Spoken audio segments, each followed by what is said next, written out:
everyone, and welcome to day 2 of our 15 days of SQL tricks and traps series.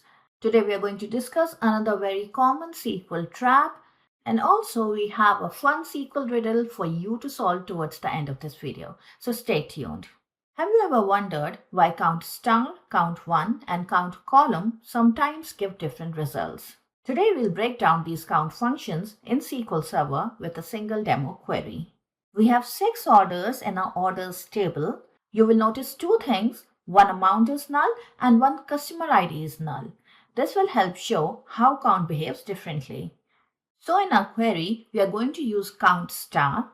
We are going to use count 1. Then we are going to do a count on customer ID and a count on amount column. Let's execute the query and interpret the results.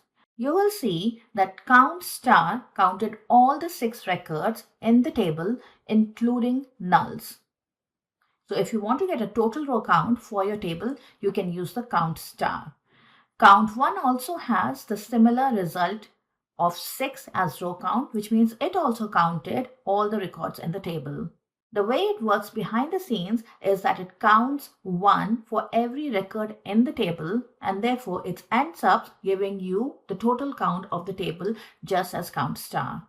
Now some developers think that count 1 is faster than count star, but it's a myth. The performance is going to be identical because they work in the backend in the same way. It's just the constant that you're changing. You can replace count 1 by count 2 and it will still give you the same result.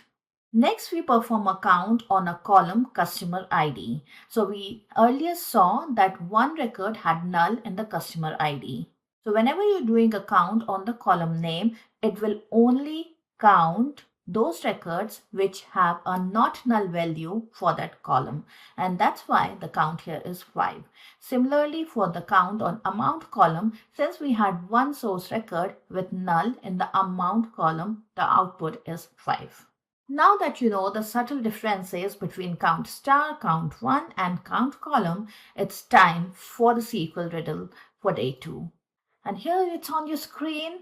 Can you solve this riddle? If yes, post your answers in the comments below. We'll see you in the next video. Bye.